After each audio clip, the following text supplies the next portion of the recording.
Welcome back, everyone, to another Evrand Recap. A big thank you to Celine, one of my players from Tuesday night and for many, many years, for writing this recap. So it sounds much better and more extensive than everything that I've done so far. That's because she took the time to actually write it out, so thank you to her. So this is going to cover episodes 20 through 28, what I like to call tentatively the Brina arc, which is more or less when we had a new character introduction, but here we go.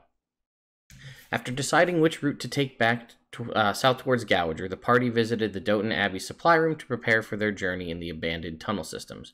While getting supplies from Chuck, the storeroom guy, they get interrupted by a highly energetic young monk named Brina, who asks them to take her with them on their adventures. Having qualms about bringing a child into dangers untold, the party insists that she receive permission to leave. The masters, unsure of what to do, ask her to prove herself by fighting one of the party members. Rick steps forward and challenges Brina. Rick defeats her, but is impressed by how close it was and agrees to bring her along. The party, along with their newest member, head into the abandoned tunnel system beneath the Downton Abbey that will bring them south through the Wyvern Peaks. Almost immediately, things start to kill them. After a few hours and several near-death experiences, the group decides this was a horrible idea, and they head back to the Abbey.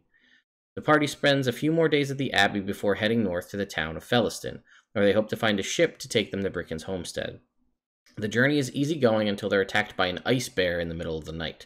Once again, the party is nearly destroyed, but Wave manages to defeat the wild creature and save his companions. They eventually reach Felliston, a town that thoroughly enjoys its booze. Wave heads to the temple, and while the rest of the party ask around the town.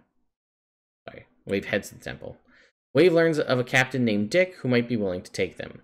The party searches for Dick and learn that he frequents the chain restaurant Billy's.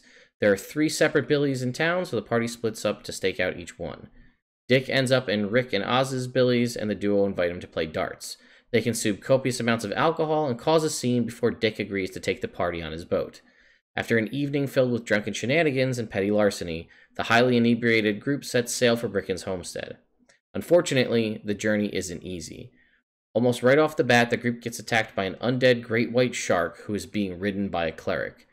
After narrowly escaping death, once again, the party notices a ship following them. The party was attacked by the ship that had been pursuing them at the end of the previous episode. The crew consists of a spellcaster and several gray, bald, weird goons. With the help of Dick and Barry, and with only 2 near-death experiences for Brina, our heroes were victorious. A storm blows in and catches the ship at sea. The crew tried to find a place to beach the ship for safety. As they approach the shore, they hit a large rock which punctures the hull. Following Wave's idea, Rick breaks the rock off so it plugs the hole it created. Wave then freezes the rock in place, and the crew is able to beach the ship and create a small shelter in a ditch to ride out the storm. After the storm passes, the crew needed to find several ways to repair the ship, which had a 15-foot hole in the hull. Oz's owls scouted around and found the nearby elven village of Trombe that the party made their way towards.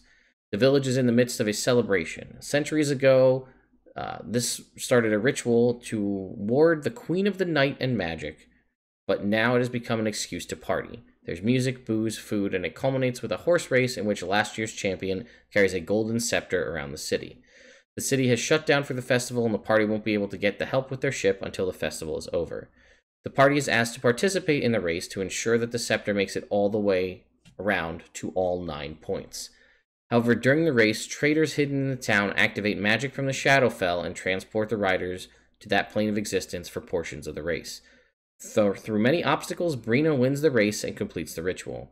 This banishes the magic and the traders back to the Shadowfell.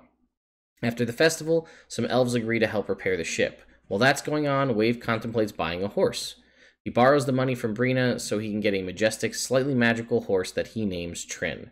When he gets back to the newly repaired ship, he discovers there is no ramp to get the horse on board. The group resorts to a system of rope and pulleys to lift the terrified horse onto the ship and only traumatize it a little. They set sail, and in the night are attacked by an invisible monster who is no match for their combined strength. They arrive outside of Bricken's homestead, and it looks deserted and ominous.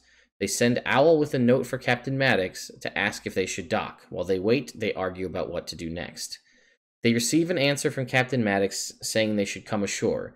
Doubting that the note was genuine, Oz and Brina snuck into the city to scout the area, seeing abandoned houses and an eerie mist. Wave and Rick get bored and followed, making a lot of noise.